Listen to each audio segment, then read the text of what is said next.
मालिक को प्रणाम। सभी अभ्यासी भाई बहनों को नमस्कार। बाबूजी कहते हैं, लंबे समय से बाबूजी महाराज के एक सहयोगी थे। उनका एक बेटा था जो बहुत बुद्धिमान था और शाहजहाँपुर के कॉलेज में लेक्चरार था। आँख की चोट के कारण उसकी एक आँख में खोट था। लेक्चरार होने के कारण शाहजहाँपुर के एक जज ने उन्हें अपनी बेटी को घर आकर पढ़ाने के लिए नियुक्त किया था। उस दौरान वे दोनों एक दूसरे को पसंद करने लगे और वह प्रेम में परिवर्तित हो गया। लड़की के पिता जज थे और समाज में उनका दबदबा था, इसलिए उसके IAS अफसर जैसे बड़े ओहदे वाले लड़कों के रिश्ते आ रहे थे। उसने सारे रिश्तों को ठुकराकर शिक्षक के साथ भाग जाने का निश्चय किया। लड़के के चचेरे भाई ने अपने घर पर उनके रहने का इंतज़ाम किया। तब तक उन्हें इन सारी बातों की खबर नहीं थी। वे दोनों उनके घर चले गए और वहाँ आर्य समाज की पद्धति से शादी कर ली और यहाँ तक कि दोनों शहर छोड़कर लखनऊ मेल से चले गए। जब बाबूजी को इसके बारे में बताया गया तो लोग उनसे सवाल करने लगे, आपके पास जो लोग आते हैं वे ऐसा व्यवहार कैसे कर सकते हैं? आपने उन्हें कैसे स्वीकार कर लिया? बाबूजी ने कहा, यदि कल को हमारा बेटा हमसे आकर कहे कि वह एक जमादार की लड़की से शादी करना चाहता है तो हम उसे अपने परिवार की परंपराओं के बारे में बताएंगे। यदि उसके बावजूद वह जमादार के साथ खुश है तो हम बीच में नहीं आएंगे। आखिरकार उसे ही उसके साथ जीना है, हमारे साथ नहीं। इसमें मिशन कैसे जिम्मेदार होगा? बाबूजी उन दिनों में भी आधुनिक सोच रखते थे। जब मेरे पति HMT कंपनी में काम कर रहे थे तब उन्हें ट्रेनिंग के लिए हंगरी और 4 यूरोपियन देशों में जाने का मौका मिला। कंपनी ने मेरे जाने का भी बंदोबस्त किया था। मैंने जाने से इनकार कर दिया क्योंकि मेरा बेटा गौरव केवल 3 साल का था और मुझे लगा कि अभी वह बहुत छोटा था।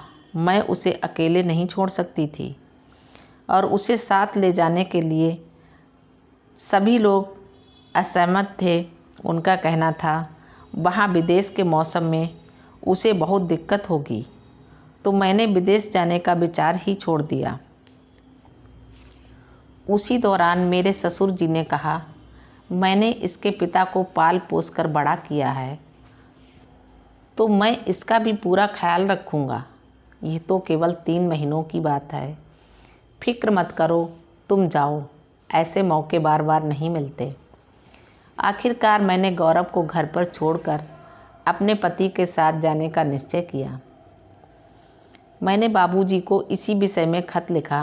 बाबूजी का जवाब था, गौरव अभी बहुत छोटा है, उसे अकेला मत छोड़ो। तुम लोग उसकी टिकट का खर्चा उठा सकते हो तो उसे अपने साथ ले जाओ।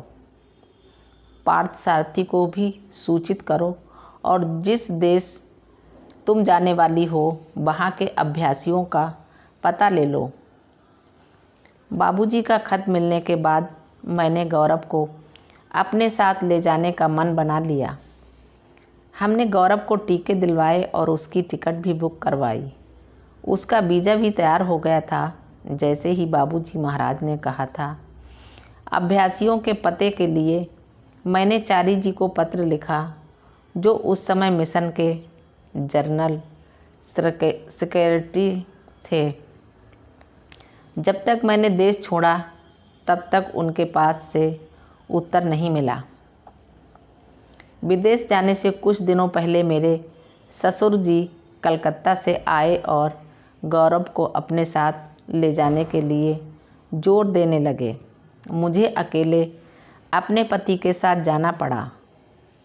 हंगरी जाने के लिए हमें बॉम्बे से हवाई जहाज़ जहाज़ लेना था। सेंट्रल होटल बॉम्बे जहां हम रुके थे, वहां से मैंने बाबूजी को ये बताते हुए ख़त लिखा, आपके आशीर्वाद से ही मुझे मेरा बेटा गौरव मिला है। मुझे पूरा विश्वास है कि मेरी गैर मौजूदगी में आप उसका पूरा ख्याल रखेंगे। पत्र मिलने पर बाबूजी ने मेरी माँ से कहा, देखो शशि को, उसने गौरव को अपने ससुराल में छोड़ा है और उसकी जिम्मेदारी हमें सौंपी है। ठीक है, हम उसका ख्याल रखेंगे। उस समय कलकत्ता में मेरे ससुराल वाले गौरव के साथ अकेले थे। उसके साथ खेलने के लिए कोई और बच्चा नहीं था। वे लोग चंडीगढ़ चले गए ताकि गौरव को मेरे देवर के बेटे का साथ मिल जाए। बाबूजी मेरी माँ से हर दूसरे दिन गौरव का हाल चाल पूछते रहते। उस समय मेरे देवर के घर में सभी बीमार हो गए। उन्हें वायरल बुखार और चेचक हो गया और चमत्कारिक रूप से गौरव को साधारण बुखार तक नहीं हुआ। हंगरी में जब हम घूमने जाते तो सभी लोग मेरी साड़ी को देखकर उसका पल्लू पकड़कर कहते, ये भारत से इंदिरा गांधी है। उन दिनों हंगरी एक देश हुआ करता था और टूरिस्ट वीज़ा मिलना मुश्किल था। जब हम वहाँ चिड़ियाघर देखने गए तो साड़ी पहनने के कारण लोग मुझे घूर रहे थे। इसलिए मेरे पति ने कहा, तुम खुद एक चिड़ियाघर लग रही हो। अब से तुम पारंपरिक कपड़े नहीं पहनोगी, तुम्हें स्थानीय लोगों जैसे कपड़े पहनने होंगे। मुझे याद है बाबूजी कहा करते थे, जब तुम रोम में हो तो रोमन लोगों जैसा बर्ताव करो। मैं जब तक वहाँ रही बाबूजी की बातें मुझे हर पल याद आती रहीं। एक बार मुझे बालातून तालाब के पास किसी पब में जाना था जो 70 किलोमीटर दूर था।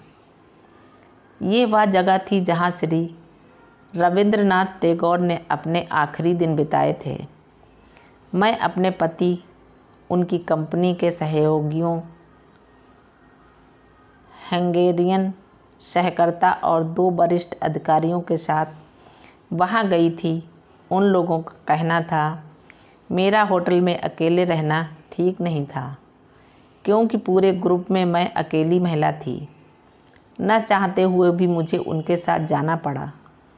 जब हम सभी टेबल पर बैठे थे तभी एक हंगेरियन मेरे पास आया और कहा कि वह मेरे साथ डांस करना चाहता है। मैंने उसे सीधे मना कर दिया और वह चला गया। एक और व्यक्ति वहीं प्रस्ताव लेकर आया और उसके बाद एक एक करके 7 व्यक्ति डांस का प्रस्ताव लेकर आए। उन्होंने जोर दिया और मेरा हाथ पकड़कर दुर्व्यवहार किया। मेरे पास कोई चारा नहीं था और मैंने बाबूजी से मन ही मन प्रार्थना करना शुरू कर दिया। हमारे साथ जो हंगेरियन अधिकारी थे उन्होंने कहा कि परेशानी की कोई बात नहीं थी और किसी तरह वे उन लोगों को डांस फ्लोर पर ही रोके रहे। अगले 5 मिनट में वे मुझे पीछे के दरवाजे से तुरंत पब से बाहर निकालकर टैक्सी में बिठाकर होटल ले गए। मुझे बाबूजी के शब्द याद आ रहे थे जो उन्होंने मेरे पिताजी से कहे थे, मैं पहले बिटिया को दक्षिण भेजूँगा जहाँ वह दुनिया को समझाएगी। मैं उसे विदेश भेजूँगा और फिर उससे काम भी लूँगा। मालिक को प्रणाम। सभी अभ्यासी भाई बहनों को नमस्कार। धन्यवाद।